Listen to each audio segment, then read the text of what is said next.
धर्म स्नेही भवात्माओं,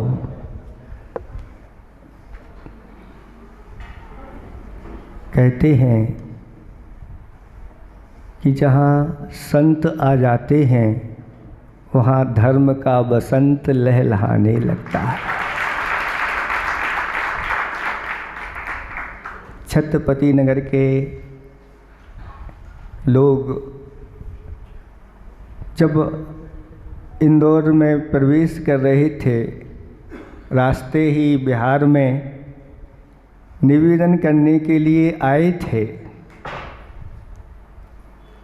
और अभी लग नहीं रहा था कि हम लोगों को छत्रपति नगर जाना है, क्योंकि इन दिनों का कार्यक्रम दूसरी जगह हो गया था। लेकिन आप सब लोगों का ऐसा सुयोग पुण्योदय आया कि गुरु महाराज ने आशीर्वाद दे दिया कि अमरकंटक का पंच कल्याणा को होना है। अब जिन भाइयों के लिए यहाँ का रेवती रेंज का वेदी प्रतिष्ठा कराना था, सब वहाँ चले गए। अब यहाँ कौन करेगा? और ये लोग भी बीच में निवेदन करने के लिए आए थे, महाराज हम लोग आदिनाथ जयंती बड़ी धूमधाम से मनाते हैं और आपका सानिध्य मिल जाए। तो हमने कहा भाई हमारी आदिनाथ जयंती तो वहाँ होगी, 15, 16, 17 में कार्यक्रम है, अब 2 जगह हम कैसे जा पाएंगे। लेकिन वास्तव में लोगों ने चातुर्मास में ऐसा पुण्य का संचय कर लिया कि महाराज लोगों के लिए आदिनाथ भगवान ने बुला लिया। पुण्य की अद्भुत महिमा है, इसलिए आचार्य भगवंतों ने कहा पुण्य फला अर्हंता। और जहाँ संत आ जाते तो ऐसी स्थिति हो जाती है, और जहाँ साक्षात भगवंत आए हों तो फिर कहना ही क्या है। आप लोगों के लिए वो एक कथा हम सुनाने जा रहे हैं जो अपने आप में बहुत ही अनूठी कथा है और सबके लिए प्रेरणादायी बनती है। वैशाली नगरी का नाम तो आप सब लोगों ने सुना होगा। अत्यंत समृद्धशाली वह नगरी थी। उसी के पास में एक वाणिज्य नाम का ग्राम था। वह वाणिज्य नाम का ग्राम व्यापार के लिए बहुत प्रसिद्ध था।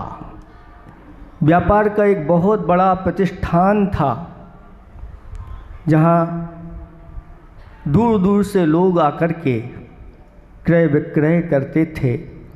वहीं पर एक सेठ रहता था।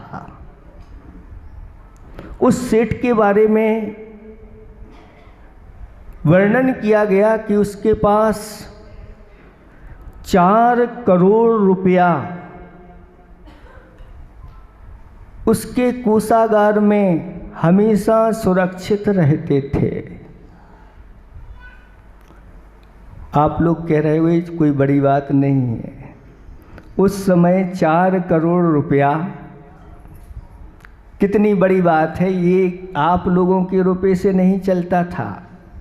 वहाँ सोने की जो गिन्नी होती थी 10-12 ग्राम की, वह 1 रुपया माना जाता था। अब आप विचार कर सकते हैं कि 4 करोड़ गिन्नियाँ उसके कोषागार में सुरक्षित रहती थी। 4 करोड़ रुपया उसने ब्याज पर दे रखा था। 4 करोड़ रुपया उसने व्यापार में लगा रखा था। 4 गोकुल थे।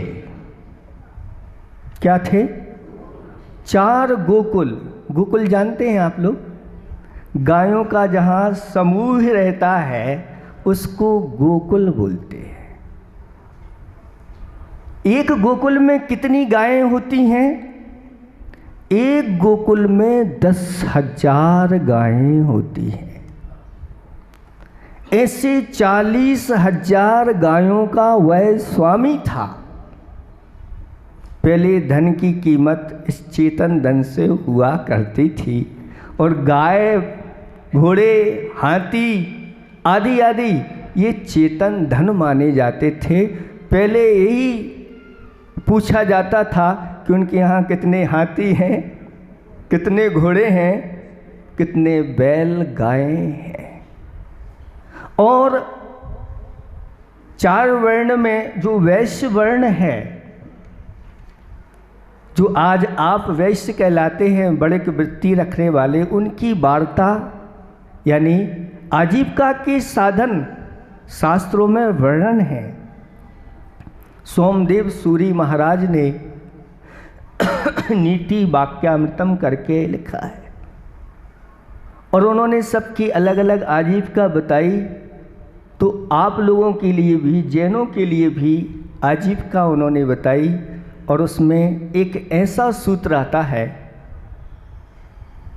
कि तस्य खलु संसार सुखम यस्य कृषि धैन्वः 60 वाटः सद्मनि उत्पानम च, एक सूत्र आता है, और उसमें ये आया है कि जिसके यहाँ कृषि है, जिसके यहाँ धैन्वः गायों का समूह है, जिसके यहाँ साग फलों का बगीचा है, जिसके यहाँ सद्मनि उत्पानम च मीठे जल का कुआं है, उसके लिए सांसारिक सुख है। ये 4 चीज़ें जिसके यहाँ हैं, उसके लिए कहीं दूसरे के यहाँ हाथ फैलाने की आवश्यकता नहीं होती। अपनी कृषि है, खेती है, तो क्या कहना, कहीं लेने के नहीं जाना। लोग आपके ही द्वार पर खड़े गए, सेठ जी ये चाहिए है। जिसके यहाँ धैन्वा गायों का समूह है, उसके यहाँ घी और दूध की नदियाँ बहती हैं, और साग फलों का बगीचा है, तो कहीं लेने की जाने की आवश्यकता नहीं, और मीठे जल का कुआं है, तो फिर ये सब घर में ही। अभी एक भैया जी हमारे पास आए थे यहीं पर, उन्होंने बताया जिस गांव में प्रत्येक घर में गायें, जैनों के यहाँ गायें हैं, कुआं है, और वहाँ की घर की महिलाएं आज भी, बच्चियाँ कोई भी अपना सेपरेट मोबाइल नहीं रखती हैं। वहाँ मुनिराजों का चतुर्मास हुआ, 30-35 घर की समाज है, लेकिन निरंतर जब भी कोई महाराज पहुँचते हैं तो 25-30 चौके वहाँ पर वो लगते ही हैं, क्योंकि वह शुद्ध खाने वाले आज आदर्श के रूप में है वह गांव। ऐसे भी आज भी है जो भगवान महावीर स्वामी की परंपरा को लेकर के जो भगवान ने उपदेश दिया है, उसका पालन आज भी कर रहे हैं। तो उसके यहाँ 4 गोकुल थे, यानी 40,000 गायें थी, वो दुधारू गायें थी, सभी दूध देने वाली होती है। इसके बाद अनेक फलों के बाग बगीचे थे, और 500 हलों के माध्यम से खेती होती थी, और 500 ही गाड़ियां क्रय विक्रय के लिए, व्यापार आदि के लिए लगी हुई थी। पूरे के पूरे राज्य में उसकी धाक थी, यानी वह नगर सेठ कहलाता था। बहुत सारे सुख बताए हैं, उसमें एक ये भी सुख है। पहला सुख निरोगी काया। अगर काया हमारी निरोगी है तो सब अर्थ, धर्म अर्थ आदि की सिद्धि होती चली जाती है। और अगर काया निरोगी है और काया रोगी है, और आपसे कहें भाई थोड़े से आगे बढ़ो व्रतों की ओर। महाराज क्या करें, शरीर साथ नहीं देता। तो महाराज भी अब कुछ आगे बढ़ाने के लिए नहीं कह पाती, भैया पहले श्वास ठीक कर लो फिर आगे आप बढ़ना। तो पहला सुख निरोगी काया, दूजा सुख घर में हो माया। माया की माया है अद्भुत निराली, और कहीं पर होली तो कहीं पर ये अलग ही है। माया होती है तो आप लोग प्रसन्न बने रहते हो, और माया का अभाव हो जाता है तो उदास। किसी ने कुछ पंक्तियां लिखी थी, कोई व्यक्ति दरिद्र हो गया तो वह कहता है, हे दारिद्र देवता तुम्हारे लिए नमस्कार हो। क्यों? तुम्हारी कृपा से मैं सिद्ध जैसा हो गया हूँ, सिद्धों जैसा हो गया हूँ। क्यों? क्योंकि सिद्ध भगवान जो होते हैं वह सबको देखते हैं, लेकिन सिद्धों को कोई, ऐसे ही दशा मेरी हो गई है। मैं तो सबको देखता हूँ लेकिन मुझे कोई देखता नहीं। ये दरिद्रता जब आ जाती है तो फिर कोई पूछता नहीं है, लेकिन धन जब रहता है तो सभी लोग। हाँ, तो पहला सुख निरोगी काया, दूजा सुख घर में हो माया, तीजा सुख सुलक्षणा नारी। ऐसी उत्तम लक्षणों वाली नारी मिल जाए। कौन से उत्तम लक्षण होते हैं? तो अनुकूला। पहला लक्षण अनुकूला, जो नारियां अपने कुल के अनुकूल चलती हैं, अपने देव शास्त्र गुरु के अनुकूल चलती हैं, अपने से बड़ों के अनुकूल चलती हैं, माता पिता सास ससुर और अपने पति देव हैं उनके अनुकूल चलती। ये पहला लक्षण है सुलक्षणा नारी का। तो अनुकूला। दूसरा लक्षण है सदा तुष्टा, यानी जो हमेशा संतोष धारण कर रही हैं, यानी अपने जीवन में संतोष रहता है, वो संतोषी माता कहलाती हैं। इन्हें अपने जीवन में संतोष है, ज़्यादा आकुलता नहीं। जो भाग्य में मिला है उस भाग्य के अनुसार ही वह उसमें संतुष्ट हो जाती है, और अपने पतिदेव से भी यही प्रार्थना करती है कि यदवा तदवा अन्याय के साथ धन मत कमाना।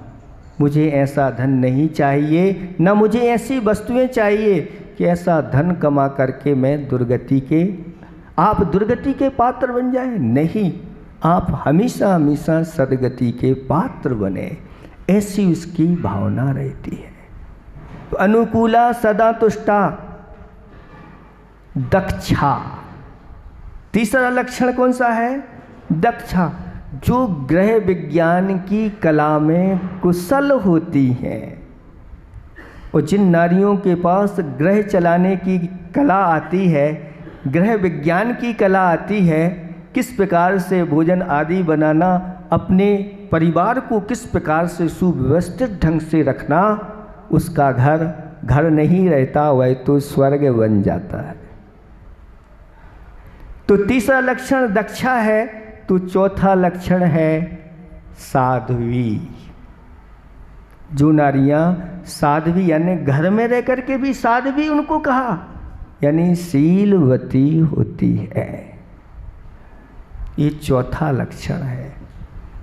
और जो शीलवती नारियां होती हैं उनके घर में देवता भी निवास करने के लिए तैयार होते हैं, उनकी सेवा में तैयार रहते हैं। और पांचवा लक्षण है विदुषी। जो नारियां विदुषी यानी विद्वान होती हैं, आगम का जिनको ज्ञान होता है, अच्छा क्या है, बुरा क्या है, पुण्य क्या है, पाप क्या है, धर्म क्या है, अधर्म क्या है, छोड़ने योग्य क्या है और ग्रहण करने योग्य क्या है। कहते हैं जिनके पास ये 5 लक्षण होते हैं वह स्त्री नहीं, वह तो साक्षात श्री है। तो तीजा लक्षण कौन सा है? सुलक्षणा नारी। चौथा, पुत्र हो आज्ञाकारी। अगर पुत्र यानी संतान अपनी आज्ञाकारी है और चरण छू करके माता पिता से मुझे क्या आज्ञा है, बस इतने ही कह दे, माता पिता को कितना हर्ष का हर्ष उत्पन्न होता है, आनंद की अनुभूति होती है, वो ही जानते हैं। तो चौथा सुख पुत्र हो आगे। 5वां सुख स्वदेश में वासा। सुन रहे हैं आप लोग? 5वां सुख अपने देश में वास करना, ये सुख है, ना कि धन के चक्कर में विदेशों में भटकते रहो। लेकिन आप लोगों को अपने देश में सुख नहीं, आप तो विदेश में जाकर के ही अपने आप को सुखी मान। उनसे जाके पूछो। इसलिए शास्त्रों में पंक्तियाँ इस प्रकार की आई कि अपनी जन्मभूमि गरीयस। अपनी जन्मभूमि, अपना देश, यह स्वर्ग से भी बढ़कर के भी होता है। अगर यहाँ से अपने देश को छोड़ करके अन्यत्र जाना पड़ रहा है, यानी कुछ ना कुछ अपने बंधुओं को छोड़ करके जाना पड़ रहा है, यानी कोई ऐसा कर्म उदय में आया है कि पुण्य के उदय से सारे बंधु बांधव, अपना देश, अपना धर्म, ये सब बहुत तीव्र पुण्य के उदय से मिलता है। वो ये छोड़ के जाना पड़े तो समझ लेना कुछ ना कुछ कर्म हमारा प्रबल हो गया है। तो 5वां सुख स्वदेश में वासा। 6वां सुख राज्य में हो पासा। यानी अपनी नगर में, अपने राज्य में अपनी धाक हो और लोग कहें ये भाई नगर सेठ हैं, और माइक से बुला दिया जाए कि नगर सेठ श्रीफल चढ़ाने के लिए आ रहे हैं, तो एक अलग ही आनंद की अनुभूति हुआ करती है। और 7वां सुख संतोषी जीवन। ऐसा है तो सुखी है जीवन। अगर अपने जीवन में संतोष आ गया तो संतोषी सदा। ऐसे ही उस सेठ की राज्य में पासा, यानी राज्य में धाकती नगर सेठ के, ये सब उसके पास थे, लेकिन उसके लिए यथार्थ सच्चे देव शास्त्र गुरु नहीं मिले थे।